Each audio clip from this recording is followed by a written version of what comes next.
آج کے اس خطبے کے اندر جو عنوان منتخب ہوا ہے وہ پچھلے عناوین سے منسلک ہے، اور موضوع وہی ہے، عنوان وہی ہے کہ جنات کی حقیقت اسلام کی نظر میں، اور انشاءاللہ اس عنوان پر یہ آخری خطبہ ہے۔ پچھلے 3 خطبوں کے اندر قرآن اور حدیث کے مطابق، تجربات کے مطابق یا اقوال سلف کے مطابق کئی باتیں ہم نے معلوم کی۔ آج کے اس خطبے کے اندر بھی جو انشاءاللہ 4 ٹاپک پر دیا جائے گا، کتاب و سنت کی روشنی میں ان کی حقیقتیں کیا ہیں، یہ بھی یاد رکھیں کہ مکمل جنات کی جو حقیقتیں قرآن کے اندر اور حدیث کے اندر موجود ہیں، ساری حقیقتوں کو بیان کرنا بہت مشکل ہے، اور کئی خطبات اس کے لیے چاہتے ہیں، کئی خطبات اس کے لیے جائیں گے۔ مثلا شیطان یا جنات مرتے ہیں کہ نہیں مرتے ہیں، شادی بیاہ کرتے کہ نہیں کرتے ہیں، انسانوں کی طرح جہنم میں وہ بھی جائیں گے کہ نہیں جائیں گے، یہ ساری چیزیں جو ہے باقی رہ جاتی ہیں۔ آج کے اس خطبے کے اندر انشاءاللہ تبارک و تعالی ہم دیکھیں گے کہ جنات کی طاقت اور قوت، ان کی قدرت کتنی زیادہ ہے۔ ویسے تو ہم سب لوگ جانتے ہیں، بچہ بچہ جانتا ہے کہ انسانوں سے کہیں زیادہ طاقت اور قوت جناتوں کے اندر ہوتی ہے، جناتوں کے اندر۔ لیکن اگر اس بات پر اللہ کا کلام مل جائے اور جناب محمد رسول اللہ صلی اللہ علیہ وسلم کا فرمان مل جائے تو ظاہر سی بات ہے کہ اور بہتر ہو جائے گا، بات موقت ہو جائے گی اور بات مضبوط ہو جائے گی۔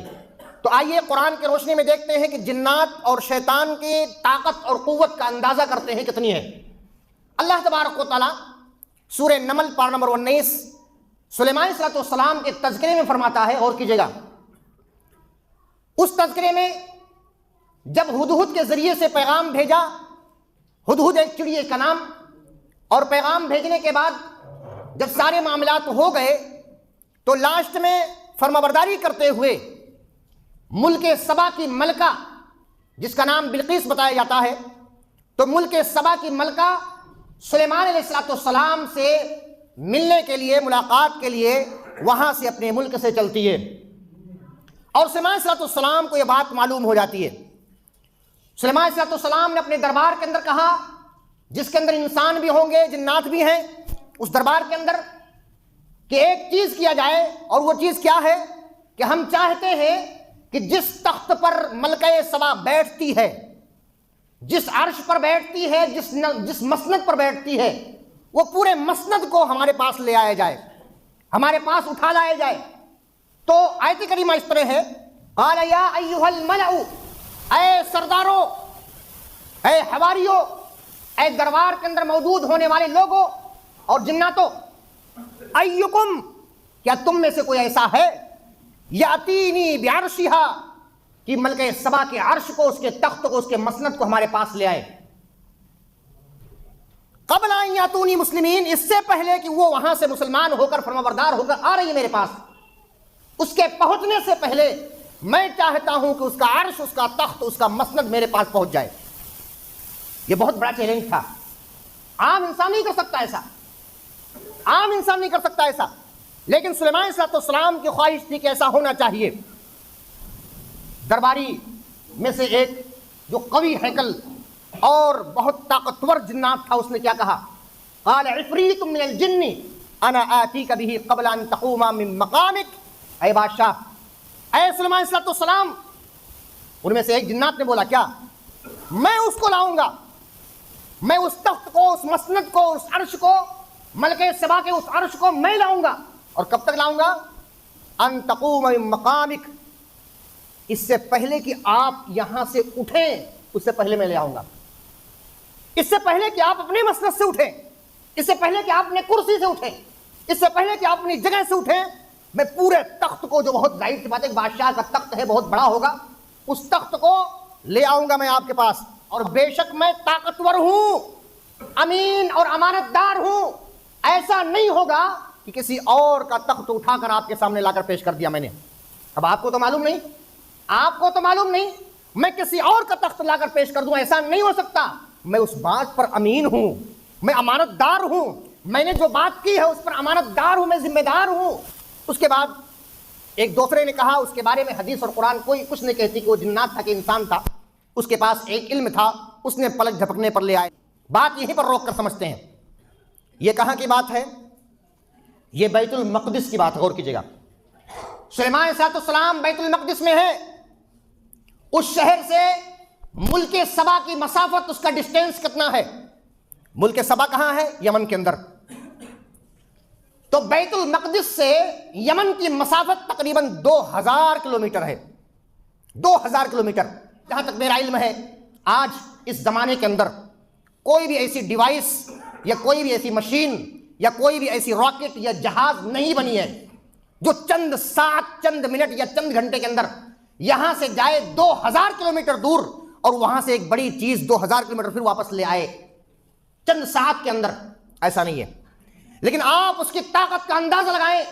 موضوع میرا وہی ہے کہ جنات کتنے طاقتور ہوتے ہیں، اس کا تھوڑا سا مفہوم سمجھنے کی کوشش کریں گے جنات کی طاقت کے تعلق سے، کہ ایک جنات تقریباً 2000 کلومیٹر سے ایک تخت کو، جو بہت بھاری تخت ہوگا، اس کو چند ساعت کے اندر، چند گھنٹے کے اندر لا کر یہاں پر رکھنے کا وعدہ کرتا ہے اور تاکید کرتا ہے لقوی امین، میں امانت دار بھی ہوں، طاقت مند بھی ہوں، طاقتور بھی ہوں، میں طاقتور بھی ہوں۔ تو اس سے اندازہ لگا سکتے ہیں کہ عام انسانوں سے کتنی زیادہ طاقت ان کے اندر ہوتی ہے۔ سلیمان علیہ السلام اور بھی کچھ کام لیتے تھے جناتوں سے جو عام انسانوں کی بس کی نہیں ہوتی تھی۔ عام انسانوں کی بس کی بات نہیں ہے، لیکن وہ جنات کیا کرتے تھے۔ کیا کرتے تھے جنات؟ اللہ فرماتا ہے قرآن کے اندر ہے، سورہ سبا آیت نمبر 13 میں، یعملون له ما یشاء من محاریب وتماثیل وجفان کالجواب وقدور الراسیات اعملوا آل داود شکرا وقلیل من عباد الشکور۔ یہ پوری آیت کریمہ ہے، سورہ سبا کی آیت کریمہ ہے، پارہ نمبر 22 آیت نمبر 13۔ یعملون له ما یشاء، وہ جنات وہی کام کرتے تھے جو سلیمان علیہ السلام چاہتے تھے۔ اللہ تعالیٰ نے ان کو تابع کر دیا تھا، ان کے تابع اور بہت ساری طاقتیں اور بہت ساری قوتیں اور بہت ساری صلاحیتیں سلیمان علیہ السلام کو اللہ تبارک و تعالیٰ نے دی تھی۔ تو جنات کتنوں بھی سرکس ہوں، کتنوں بھی طاقتور ہوں، لیکن وہ سلیمان علیہ السلام کے تابع تھے۔ وہ سلیمان علیہ السلام جو چاہتے تھے وہی وہ کام کرتے تھے۔ کیا کام کرتے تھے؟ من محاریب، بڑے بڑے قلعے بناتے تھے وہ تماثیل، بڑے بڑے مجسمے بناتے تھے۔ آپ یہ کہہ سکتے ہیں، سوچ سکتے ہیں بھئی مجسمہ تو حرام ہے، انسان کا مجسمہ بنانا اور جانور کا مجسمہ بنانا حرام ہے، لیکن یاد رکھیں یہ اس شریعت کے اندر حرام ہے۔ پہلے تھا یا نہیں تھا، یا کس چیز کو بناتے تھے؟ پھول کے مجسمے بناتے تھے، پھول وغیرہ کے بناتے تھے، یا پہاڑ یا چتر بناتے تھے، یا نیچر کی کوئی چیز بناتے تھے، اس کی وضاحت نہیں ہے، لہذا اس میں سوال بھی نہیں بنتا ہے۔ وہ شریعت، اس ان کی شریعت الگ تھی، ہماری شریعت الگ ہے۔ اس کے بعد تماثیل وجفان کالجواب، بڑے بڑے جو ہے پلیٹ وغیرہ کی طرح، ایک جو ہے ہاؤس کی طرح بڑے بڑے پلیٹ بنایا کرتے تھے۔ وقدور الراسیات، اور ایک جگہ جم کر پکنے والی بڑی بڑی دیگیں بناتے تھے۔ اللہ تبارک و تعالیٰ نے کہا کہ اے سلیمان علیہ السلام، نہ آپ کے بس میں یہ ساری چیزیں کرنا ہے اور نہ آپ کے جیسی انسانوں کے بس میں، ہم نے ایسی مخلوق کو آپ کے بس میں کر دیا جو یہ ساری چیزیں آپ حکم دیتے ہیں کر دیتی ہے۔ تو اس لیے اعملوا آل داؤد شکرا، اے داؤد کے اولاد، اللہ تبارک و تعالیٰ کے شکریہ میں نیک عمل کرو، نیک عمل کرو۔ وقلیل من عباد الشکور، اور میرے شکر گزار بندے بہت کم ہوتے ہیں، میرے شکر گزار بندے کم ہوتے ہیں۔ نبی مکرم صلی اللہ علیہ وسلم کے پاس ایک بہت بڑا دیگ تھا جس میں کھانا پکتا تھا۔ حدیث کے اندر آتا ہے، سنن ابو داؤد کی حدیث، حدیث نمبر 3773 نمبر کی حدیث، صحیح ہے۔ حدیث کے اندر دیا ہے کہ وہ دیگ کو اٹھانے کے لیے 4 آدمی لگتے تھے، 4 آدمی اٹھاتے تھے اس دیگ کو جو نبی کریم صلی اللہ علیہ وسلم کے پاس تھی، جو برتن تھا آپ صلی اللہ علیہ وسلم کے پاس کھانا پکانے کا۔ شیخ عبدالسلام بن محمد رحمہ اللہ اپنی تفسیر کے اندر فرماتے ہیں، کہتے ہیں اس سے معلوم ہوا کہ نبی صلی اللہ علیہ وسلم کے پاس جو دیگ تھی، جو برتن تھا، اس میں تقریباً 100 آدمی یا 200 آدمیوں کا کھانا پکتا تھا۔ اس سے آپ اندازہ لگا لیں کہ وہ دیگ جو سلیمان علیہ السلام کے پاس جنات بناتے تھے کھانا، اس میں تقریباً سینکڑوں یا ہزاروں لوگوں کا کھانا ایک بار ہی پکتا تھا۔ اس سے آپ اندازہ لگا سکتے ہیں جنات اور شیطان کی طاقت کا۔ یہ قرآن و حدیث کے اندر ساری چیزیں۔ اس کے بعد آئیے دوسری چیز دیکھتے ہیں کیا جنات یا شیطان اپنی شکل تبدیل کر سکتے ہیں کہ نہیں؟ ایک سوال ہے یہ، تو اس کا جواب ہے ہاں بدل سکتے ہیں۔ حدیث کیا ہے؟ حدیث صحیح مسلم کی روایت ہے۔ حضرت ابو سعید خدری رضی اللہ عنہ فرماتے ہیں نبی کریم صلی اللہ علیہ وسلم نے فرمایا مدینے کے اندر ایک جماعت ایسی ہے جناتوں کی کہ پوری جماعت مسلمان ہو چکی ہے۔ جب تم اپنے گھروں میں ایسی چیزوں کو دیکھو تو 3 مرتبہ ان کو جانے کے لیے کہو۔ اگر 3 مرتبہ جانے کے 3 مرتبہ یعنی 3 دن تک کہو، بعض لوگ کہتے ہیں 3 مرتبہ کہو، تو 3 مرتبہ یا 3 دن ان کو جانے کے لیے کہو۔ چوتھی مرتبہ اگر پھر وہ آپ کے سامنے آتے ہیں تو اسے قتل کر دو، اسے مار دو کہ کوئی شیطان ہے۔ اور اس سے پہلے کے خطبے میں آپ کے سامنے ذکر کیا گیا تھا جو ابو سعید خدری رضی اللہ عنہ کی حدیث تھی کہ ایک نوجوان جو ان کے گھر میں رہتا تھا اس کو ایسے سانپ نے کاٹا جو سانپ جنات تھا، جنات سانپ کے شکل میں ان کے گھر میں موجود تھا۔ اور یہ بھی صحیح مسلم کی روایت سے پہلے آپ کے سامنے گزری، لہذا معلوم ہوا کہ جنات اور شیطان اپنی شکل کو تبدیل کر سکتے ہیں۔ صحیح بخاری کی حدیث اس سے پہلے آپ کے سامنے ذکر کی گئی، حضرت ابو ہریرہ رضی اللہ عنہ نے جس غلے پر حفاظت کی ذمہ داری لی تھی، نبی صلی اللہ علیہ وسلم نے ان کو کہا تھا کہ آپ اس غلے پر حفاظت کی ذمہ داری آپ کی رہے گی۔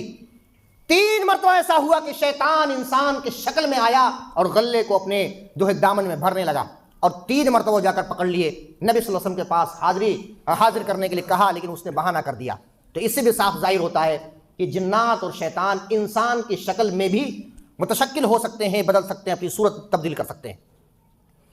علامہ ابن تیمیہ رحمۃ اللہ علیہ اپنے تجربات کو ذکر کرتے ہیں کیونکہ وہ بھی ایک عامل تھے، عالم بھی بہت بڑے تھے، امام تھے اپنے وقت کے، اور عامل بھی تھے، جنات وغیرہ چھڑایا کرتے تھے۔ وہ اپنے تجربات کو ذکر کرتے ہیں، اپنی کتاب مجموع فتاویٰ کے اندر ذکر کرتے ہیں، کہتے ہیں جنات اور شیطان انسانوں کی شکل میں بھی آتے ہیں اور جانوروں کی شکل میں بھی آتے ہیں۔ آپ لوگ ڈرے نا، ہو سکتا ہے یہاں پہ کوئی جنات کسی انسان کے شکل میں بیٹھا ہو، ہم نہیں جانتے، اللہ تعالیٰ بہتر جانتا ہے۔ تو انسان کے شکل میں بھی آتے ہیں، جانور کے شکل میں، یہاں تک کہ سانپ کی شکل میں، بچھو کی شکل میں، اونٹ کی شکل میں، گائے کی شکل میں، بکری کی شکل میں، گھوڑے کی شکل میں، کھچر کی شکل میں اور گدھے کی شکل میں، یہاں تک کہ چڑیے کی شکل میں بھی آتے ہیں، چڑیے کی شکل میں بھی۔ مجھے ایک واقعہ کسی نے بتایا کہ ایک مرتبہ کبوتر کو ایک بچی نے یا لڑکی نے کبوتر کو مار دیا، اس کے بعد سے اس کی طبیعت خراب ہونا شروع ہو گئی۔ تو ہو سکتا ہے کبوتر کے شکل میں بھی آ سکتا ہو۔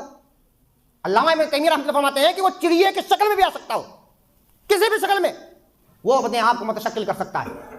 تو یہ قرآن و حدیث اور تجربات کے اعتبار سے معلوم ہوا کہ شیطان اور جنات اپنی شکل کو تبدیل کر سکتے ہیں۔ تیسرا ٹاپک ہے جنات کے پھیلنے کا وقت کیا ہوتا ہے۔ جنات اپنی اپنی جگہوں سے کب نکلتے ہیں؟ ویسے تو ہمیشہ نکلتے ہیں وہ، لیکن ایک خاص وقت بھی ان کا ہوتا ہے، جنات کب نکلتے ہیں۔ حضرت جابر بن عبداللہ رضی اللہ عنہ فرماتے ہیں نبی کریم صلی اللہ علیہ وسلم نے فرمایا جب شام ہونے لگے، غور کیجئے، جب شام ہونے لگے یا سورج غروب ہونے لگے، شام کی ابتدا ہو، رات کی ابتدا ہو، اس وقت اپنے بچوں کو باہر جانے سے روک لو، اپنے بچوں کو باہر مت بھیجو۔ اور یہ حدیث صحیح ہے، نبی کریم صلی اللہ علیہ وسلم کا فرمان ہے۔ نبی صلی اللہ علیہ وسلم نے آگے فرمایا کیونکہ وہ وقت ہوتا ہے شیطان کے باہر نکلنے کا، منتشر ہونے کا، پھیل جانے کا وقت ہوتا ہے، جس وقت سورج ڈوب رہا ہوتا ہے۔ اور اس کے بعد فرمایا رات میں جب سونے لگو، یہ سب کے لیے یاد رکھیے، سب کے لیے، رات میں جب سونے لگو اپنے دروازے کو بند کر لو، دروازہ بند کرتے ہوئے بسم اللہ کہو، اور اللہ کا نام ذکر کر کے اپنے مشکیزوں کو، پانی کی جو چیزیں ہیں مشکیزوں کو بند کر دیا کرو اللہ کا نام لے کے۔ اور اس کے بعد جو خالی جو جس برتن میں کوئی چیز ہو اس برتن کو ڈھک دیا کرو بسم اللہ پڑھ کر، اللہ تعالیٰ کا نام ذکر کرے۔ اور اگر تمہیں کچھ نہ ملے ڈھکنے کے لیے تو اس کی چوڑائی میں بھی کوئی چیز رکھ دو تو رکھ دو بسم اللہ کر کے۔ اور اس کے بعد کہا لاسٹ میں جب سونے لگو تو اپنے چراغ کو، اپنی بتی کو بند کر دیا کرو۔ نبی صلی اللہ علیہ وسلم کا فرمان ہے، دیکھیں اس کے اندر، اس کے پیچھے کیا وجہ ہے، ہو سکتا ہے ہمیں معلوم پڑے تجربات کے حساب سے، اور ہو سکتا ہے معلوم نہ پڑے، اس کے پیچھے آپ نہ پڑے، لیکن یاد رکھیں کہیں نہ کہیں ہمارا فائدہ ہے۔ نبی صلی اللہ علیہ وسلم نے فرمایا بسم اللہ کر کے دروازہ بند کرو، کیونکہ بند دروازے کو شیطان نہیں کھولتا۔ اور آپ یہ بھی سوال نہیں کر سکتے بھائی دروازے سے نہیں آیا کھڑکی سے آ جائے گا، یہ سوال نہیں کر سکتے، کیونکہ نبی صلی اللہ علیہ وسلم نے فرمایا بند دروازے کو شیطان نہیں کھولتا۔ شارحین فرماتے ہیں کہ چونکہ سورج کی پرستش کرنے والے لوگ جب سورج نکل رہا ہو، جب سورج ڈوب رہا ہو، جب سورج ڈوبتا ہے اس وقت سورج کی پرستش کرنے والے عبادت کرتے ہیں سورج کی، اور اسی وقت شیطان کے منتشر ہونے کا وقت ہوتا ہے۔ لہذا جب سورج ڈوب جائے مکمل طریقے سے اس کے بعد پھر اپنے بچوں کو آپ چھوڑ سکتے ہیں. حدیث کے اندر یہ بھی ذکر ہے اپنے بچوں کو باہر جانے سے. ویسے دیکھتے ہیں کہ بسا اوقات چونکہ بچے نازک مزاج ہوتے ہیں اس لیے ان پر ان تمام چیزوں کا ایفیکٹ زیادہ پڑتا ہے. میں نے کبھی کسی وقت اسی خطبے کے اندر بتایا تھا میں نے کہ نظر بد جو بچوں کو لگتی ہے نا اس کی کمزوری کی وجہ سے لگتی ہے. وہ بچہ کمزور زیادہ ہوتا ہے اسی لیے نظر بد اسے جلدی لگ جاتی ہے. تو شیطان کا حملہ بچوں پر بھی ہوتا ہے. اور اگر اس طرح سے ہم اگر کریں گے کہ شیطان کے منتشر ہونے کے اوقات میں بچوں کو اپنے گھر میں بند کر کے رکھیں, کچھ دیر رکھیں 15 20 25 منٹ جب تک مکمل سورج ڈوب نہیں جاتا تب تک آپ رکھیں, انشاءاللہ تبارک و تعالیٰ بچوں کی طبیعت بھی اللہ تبارک و تعالیٰ کی اجازت سے ٹھیک رہے گی انشاءاللہ. اور آخری چیز دیکھتے ہیں آج کے اس خطبے کے اندر, یہ سب سے اہم ہے, غور کیجیے گا. اور اس کے اندر ایک واقعہ بھی ہے, 2 حدیثیں اور ایک واقعہ آپ کے سامنے ذکر کروں گا. کیا جنات اور شیطان انسان کے اندر داخل ہو سکتا ہے کہ نہیں؟ بس اوقات اب آپ نے کئی مرتبہ ان تمام چیزوں کو دیکھا ہوگا اپنی نظروں سے دیکھا ہوگا, لیکن بس اوقات یقین نہیں ہوتا ہے. چلو آئے دیکھتے ہیں, یقین کے لیے ہم احادیث آپ کے سامنے رکھتے ہیں. پہلی حدیث ہے صحیح بخاری کی اور دوسری حدیث ہے سنن ابن ماجہ کی صحیح حدیث. پہلی حدیث ہے, ٹاپک یاد رکھیے, ٹاپک کیا تھا؟ کیا جنات اور شیطان انسان کے اندر داخل ہو سکتے ہیں یا نہیں؟ جواب ہے داخل ہو سکتے ہیں. نبی مکرم صلی اللہ علیہ وسلم نے فرمایا, صحیح بخاری کی روایت ہے, ان الشیطان یجری من الانسان مجرى الدم. کیا کہا؟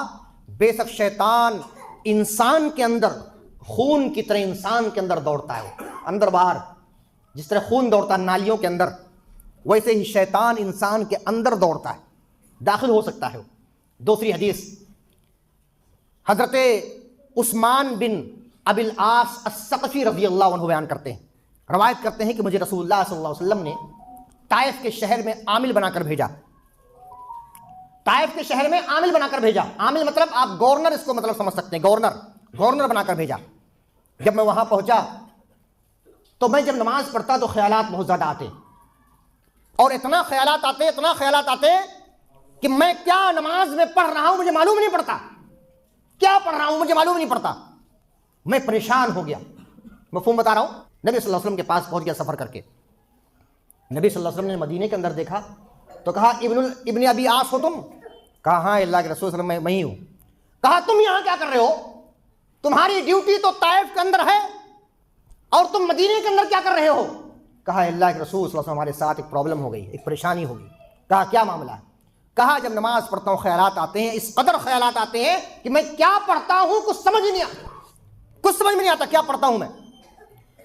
اللہ کے رسول صلی اللہ علیہ وسلم نے فرمایا, اے عثمان یہ شیطان کی طرف سے ہے, شیطان کی طرف سے ہے, آؤ میرے قریب آ جاؤ. کہا میں نبی صلی اللہ علیہ وسلم کے قریب گیا اور پنجے کے بل بیٹھ گیا نبی صلی اللہ علیہ وسلم کے پاس. نبی صلی اللہ علیہ وسلم نے اپنے ہاتھ کو میرے سینے پر مارا اسے اور میرے منہ میں تھکایا, اور اس کے بعد کہا اخرج عدو اللہ, 3 مرتبہ اخرج عدو اللہ, اخرج عدو اللہ. اے اللہ کے دشمن نکل جا, اے اللہ کے دشمن نکل جا, اے اللہ کے دشمن نکل جا, 3 مرتبہ فرمایا. اس کے بعد کہتے ہیں میں ٹھیک ہو گیا اور وہاں سے چلا گیا پھر واپس طائف کے اندر. کہتے ہیں میری عمر گواہ اس بات پر ہے کہ آج تک مجھے شیطان نے ہاتھ ہی نہیں لگایا, شیطان کا کوئی شر میرے پاس ہی نہیں آیا, ٹھیک ہو گئی. سنن ابن ماجہ کی روایت ہے اور روایت بالکل صحیح ہے. اس کے بعد ایک واقعہ کہہ کے میں اپنی بات ختم کرتا ہوں جو سچا واقعہ ہے. مصر کے ایک بہت بڑے عالم ہیں, ابھی فی الحال زندہ ہے, مصر کے بہت بڑے عالم جن کا نام شیخ وحید عبدالسلام بالی حفظہ اللہ, جو عالم بھی ہیں اور عامل بھی ہیں, جنہوں نے بہت ساری کتابیں لکھی ہیں. ان میں سے ایک عربی کی کتاب کا اردو ترجمہ ہوا ہے جس کے ترجمے کا نام, اس کتاب کا نام ترجمہ جو ہوا ہے شریر جادوگروں کا قلع کما کرنے والی تلوار. صفحہ نمبر 87 پہ اپنا واقعہ ذکر کرتے ہیں, غور کیجیے گا. حدیث کے بعد واقعہ دیکھتے ہیں, اپنا واقعہ ذکر کرتے ہیں. کہتے ہیں کہ ایک شوہر اپنی بیوی کو میرے پاس لے کر آیا, غور کیجیے گا. ایک شوہر اپنی بیوی کو میرے پاس لے کر آیا اور کہا کہ میری بیوی مجھ سے سخت نفرت کرتی ہے, جب میں گھر کے باہر رہتا ہوں تو یہ سکون میں رہتی ہے, راحت میں رہتی ہے, اور گھر میں داخل ہوتے ہی پھر بے سکونی اور نفرت کرنا شروع ہو جاتا ہے. شیخ نے عبدالسلام بالی حفظہ اللہ نے عورت سے علامات پوچھی, کیا کیا ہوتا بتاؤ. تو کہا جو مجھ پر علامات واضح ہوئیں تو لگا کہ یہ سحر تفریق کیا گیا ہے. سحر تفریق مطلب جدائی کا جادو کیا گیا اس پر، جدائی کا جادو۔ اور اس کے بعد میں نے قرآن پڑھنا شروع کر دیا، قرآن پڑھنا شروع کر دیا تو جنات اس کی زبان سے بولنے لگ گیا۔ میں نے پوچھا تمہارا کیا نام ہے؟ اس نے کہا میں نام ہرگز نہیں بتاؤں گا، میں نام ہرگز نہیں بتاؤں گا۔ کہا ٹھیک ہے تمہارا دین کیا ہے، تمہارا دھرم مذہب کیا ہے؟ کہا مذہب اسلام ہے۔ کہا مسلمان ہو تم؟ تو کیا ایک مسلمان کے لیے جائز ہے کسی مسلمان عورت کو ستائے؟ کہا نہیں، میں ستاتا نہیں اس کو، میں اس سے محبت کرتا ہوں، میں چاہتا ہوں کہ میاں اور بیوی کے درمیان جدائی ہو جائے، میں یہی چاہتا ہوں۔ اور دیکھو شیطان یہی زیادہ بہتر چاہتا ہے، یہی چاہتا ہے، میں یہ چاہتا ہوں۔ شیخ نے فرمایا اچھا ٹھیک ہے تو تم جدائی کرنا چاہتے ہو، تم کہتے ہو محبت کرتی ہے، تم محبت کرتے ہو تو جھوٹ ہے کیونکہ یہ تم سے محبت نہیں کرتی۔ کہا نہیں یہ بھی مجھ سے محبت کرتی ہے۔ کہا نہیں ایسا نہیں، یہ جھوٹ ہے، اس لیے کہ اپنے جسم سے تم کو جدا کرنے کے لیے اپنے گھر سے چل کر میرے پاس آئی ہے تاکہ تم کو اپنے جسم سے جدا کر دے۔ کہا لیکن میں ہرگز نہیں نکلوں گا، میں ہرگز نہیں نکلوں گا۔ کہا ٹھیک اگر تم نہیں نکلو گے تو میں قرآن مجید پڑھ پڑھ کر تمہیں جلا کر راکھ کر دوں گا۔ اس کے بعد پڑھنا شروع کر دیا، قرآن پڑھنا شروع جیسے کیا تیسے وہ رونے چلانے لگا۔ کہا کیا ہوا نکلو گے؟ کہا ہاں نکلوں گا لیکن میری ایک شرط ہے، غور کیجئے گا شرط یاد رکھیے گا، میری ایک شرط ہے۔ کہا کیا شرط ہے بتاؤ؟ کہا میری یہ شرط ہے کہ میں اس کے اندر سے نکل کر آپ کے اندر داخل ہو جاؤں گا۔ بتاؤ اگر ہم اور آپ کمزور دل کے لوگ ہوتے تو بھاگ جاتے وہاں، کون جائے گا اس کے جھنجھٹ میں پڑنے کے لیے؟ لیکن یاد رکھیے اگر دعاؤں کا اہتمام کوئی کرتا تو ڈرنے کی ضرورت نہیں ہے، میں وہ دعا خاص طور سے بتانے والا ہوں آپ کو۔ کہا یہ شرط منظور ہے، تم اس کے عورت سے نکلو، اس عورت سے نکلو اور مجھ میں داخل ہو جاؤ، اگر تمہارے پاس ہمت و طاقت ہو تو داخل ہو جاؤ مجھ۔ خاموش رہے، تھوڑی دیر کے بعد رونے لگا۔ کہا کیا ہوا کیوں رو رہے ہو؟ کہا میں اس لیے رو رہا ہوں کہ آج کے دن آپ کے اندر کوئی شیطان و جنات داخل نہیں ہو سکتا۔ کہا کیوں؟ کہا اس لیے کہ صبح میں آپ نے 100 مرتبہ لا الہ الا اللہ وحدہ لا شریک لہ لہ الملک والحمد وهو علی کل شیء قدیر پڑھا ہے آپ نے۔ آپ کو یاد ہو، اگر آپ کو یاد ہو تو پچھلے خطبات میں نے بتایا تھا، اس ٹاپک میں بتایا تھا کہ بعض جنات انسان کے گھروں کے چھتوں پر رہتے ہیں۔ آپ کو یاد ہو اس کے اندر میں نے بتایا تھا کہ اگر کوئی شخص 100 مرتبہ پڑھتا ہے یہ لا الہ الا اللہ وحدہ لا شریک لہ لہ الملک والحمد وهو علی کل شیء قدیر، 100 مرتبہ صبح پڑھتا ہے تو اس میں سے 5 فائدے میں سے ایک فائدہ یہ تھا شام تک جنات اور شیطان کے شر سے آپ محفوظ رہیں گے۔ شیخ نے 100 مرتبہ پڑھا، جنات نے کہا آج شام تک آپ کے اندر کوئی داخلی نہیں ہو سکتا کوئی جنات شیطان، اس لیے رو رہا تھا۔ اس کے بعد کہتے ہیں کہ وہ اس عورت سے نکل گیا اور پکا وعدہ کر کے گیا کہ آج کے بعد سے اس عورت کے اندر میں داخل نہیں ہوں گا۔ لہذا ان 4 خطبوں کے ذریعے سے جنات کی حقیقت اور اس کی جو ہے سچائی اسلام کی نظر میں اور تجربات کی روشنی میں اقوال سلف کے اعتبار سے ہم نے دیکھا، جانا، سنا۔